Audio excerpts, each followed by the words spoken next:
देखने में कभी कभार जो है वो दिक्कत हो जाती है।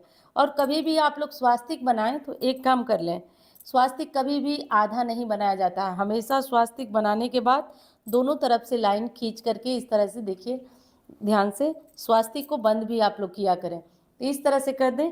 इसके बाद अभी हमारा कलश तैयार नहीं हुआ, ध्यान रखिए, अभी हमारा कलश तैयार नहीं हुआ है।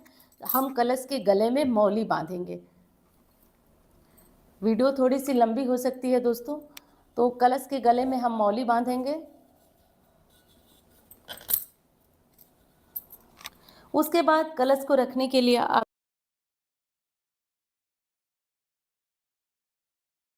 जय माता दी। राधे राधे एवरीवन। आप सभी को शारदीय नवरात्रि की बहुत बहुत शुभकामनाएं। फ्रेंड्स, आज की वीडियो में मैं आपको शारदीय जय माता दी। राधे राधे एवरीवन। आप सभी को शारदीय नवरात्रि की बहुत बहुत शुभकामनाएं। फ्रेंड्स, आज की वीडियो में मैं आपको शारदीय नवरात्रि की सरल और संपूर्ण पूजा विधि करके दिखाऊंगी। आज की वीडियो में हम जवारे बोएंगे, कलश स्थापना करेंगे, नवग्रह की स्थापना भी करेंगे और पूरी पूजा विधि। जय माता दी।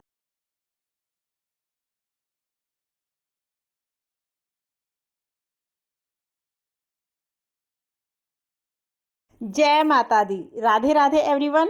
आप सभी को शारदीय नवरात्रि की बहुत बहुत शुभकामनाएं।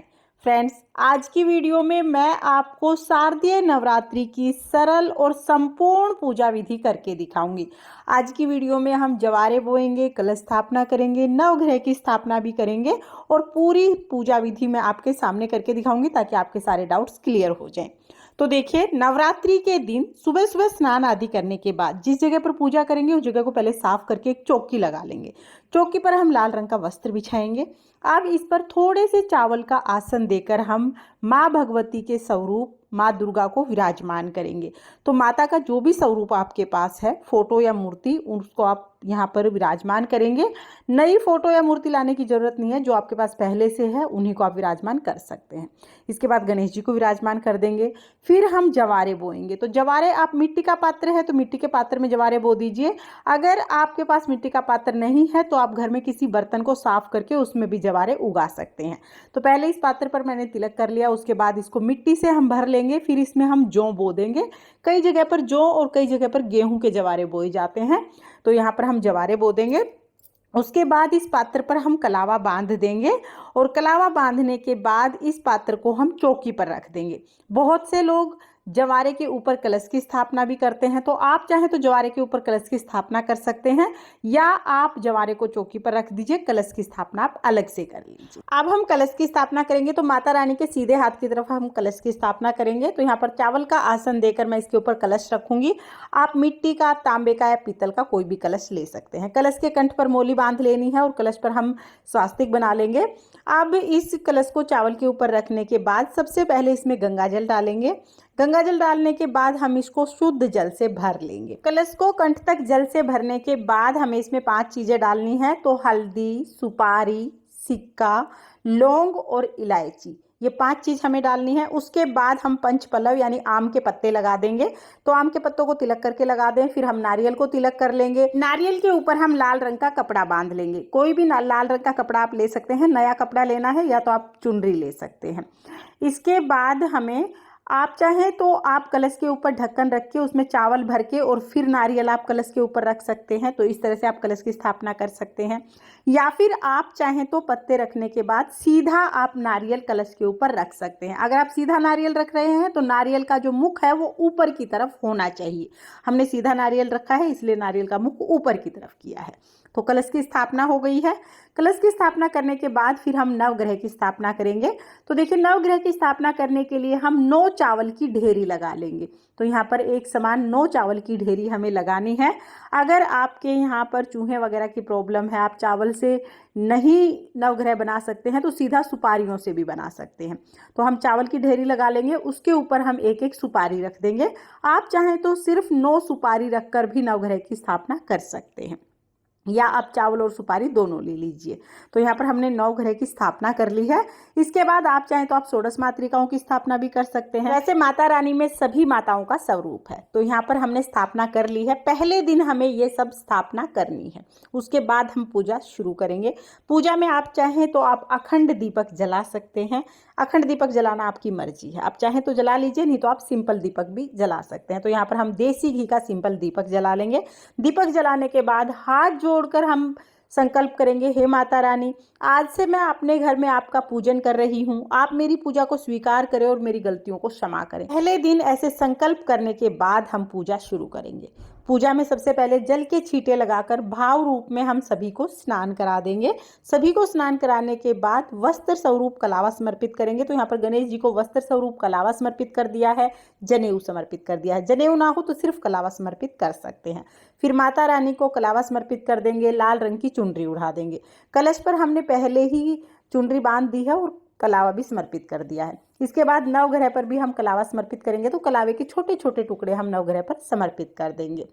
फिर हम सभी को तिलक लगाएंगे। तो यहाँ पर रोली से हम सभी को तिलक लगा देंगे। गणेश जी को, माता रानी को, माता के शेर को और कलश को, दिए को, सभी को हम तिलक करेंगे। नवग्रह को हमें सूखी रोली समर्पित करनी है, क्योंकि सुपारियों को हिलाया नहीं जाता है।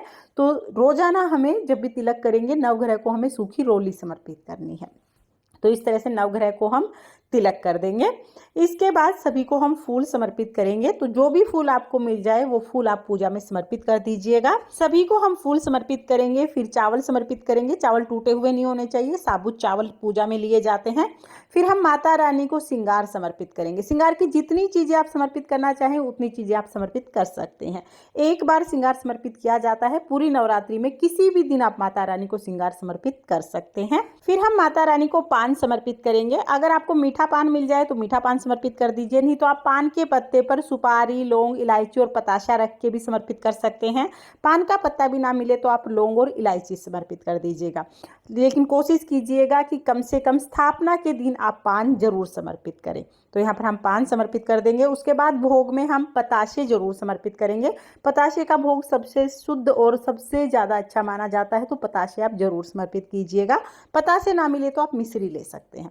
इसके साथ ही जो भी ऋतुफल आपको मिले आप वो ऋतुफल समर्पित कर दीजिएगा। फिर हम 1 लोटा जल समर्पित कर देंगे और उसके बाद हम दक्षिणा समर्पित करेंगे। दक्षिणा भी हमें 9 दिन में एक ही बार समर्पित करनी होती है। आप किसी भी दिन दक्षिणा समर्पित कर सकते हैं। ये सब चीज़ें समर्पित करने के बाद अगर आप दुर्गा सप्तशती का पाठ करना चाहते हैं तो इस समय पर आप पाठ कर सकते हैं, या कोई और आप चालीसा या कोई आप कथा वगैरह सुनना चाहते हैं तो इस समय पर सुन सकते हैं। उसके बाद हम हवन करेंगे। तो हवन के लिए गाय के गोबर से बने हुए उपले को जलाएंगे। किसी भी मिट्टी के पात्र में या कोई हवन कुंड आपके पास है उसमें ये उपला जला के हम रख लेंगे और उसी में हम हवन करेंगे। बहुत छोटा सा हवन होता है। तो यहाँ पर गाय के गोबर से जो उपला बना हुआ है उसको हमने जला लिया है। ये उपला आपको जहाँ पर पूजा का सामान मिलता है वहाँ बहुत आसानी से मिल जाएगा। तो सबसे पहले 2 आहुति हम यहाँ पर घी की समर्पित करेंगे ताकि अग्नि अच्छे से प्रज्वलित हो जाए। उसके बाद लौंग का जोड़ा हम चढ़ाएंगे। 2 लौंग एक साथ हमें लेनी है। साबुत लौंग होनी चाहिए, टूटी हुई नहीं होनी चाहिए। थोड़े से घी में डिप करके लौंग का जोड़ा चढ़ा देंगे। 2 बार लौंग का जोड़ा हमें चढ़ाना है, यानी 2 लौंग के जोड़े हम चढ़ाएंगे। इसके बाद जो भी पतासे या मिश्री आपने भोग में चढ़ाए हैं वो भी हम अग्नि में समर्पित करेंगे। साथ ही जो पान आपने चढ़ाया है, अगर मीठा पान चढ़ाया है तो मीठा पान भी अग्नि में समर्पित करना है। अगर पान का पत्ता आपने चढ़ाया है तो इसको भी हम इस तरह से फोल्ड करके बीड़ा बना लेंगे और इसके ऊपर देखिए ये जो लौंग है इसी के ऊपर हम टका देंगे इसको, और इस पान को भी हम अग्नि में ही समर्पित कर देंगे। तो हवन में ही हमें ये पान समर्पित कर देना है। इस तरह से हम हवन करते हैं। अब हमें क्या करना है, इसमें थोड़ा सा कपूर आप डाल दीजिएगा ताकि अग्नि अच्छे से प्रज्वलित हो जाए। तो यहाँ पर हम कपूर समर्पित कर देंगे। उसके बाद अपने हाथ में थोड़ा सा जल लेके और ये जल हम इस हवन के ऊपर से वार देंगे। 2 बार हमें जल हवन के ऊपर से वार देना है। तो इस तरह से जो हमारा हवन है वो पूर्ण हो जाएगा। हवन करने के बाद हम धूप दीप दिखाएंगे और फिर बहुत ही प्रेम पूर्वक हम आरती करेंगे। तो यहाँ पर हम पहले गणेश जी की आरती करेंगे, फिर माँ भगवती की यानी माता रानी की आरती करेंगे। बहुत प्रेम पूर्वक आरती करने के बाद हाथ जोड़कर पूजा में रही कमियों के लिए क्षमा याचना करेंगे और अपनी मनोकामनाओं को पूर्ण करने के लिए माता रानी से प्रार्थना करेंगे। इस तरह से हमें नवरात्रि के पहले दिन स्थापना और पूजा करनी है। सुबह के समय हमें ये पूजा करनी है।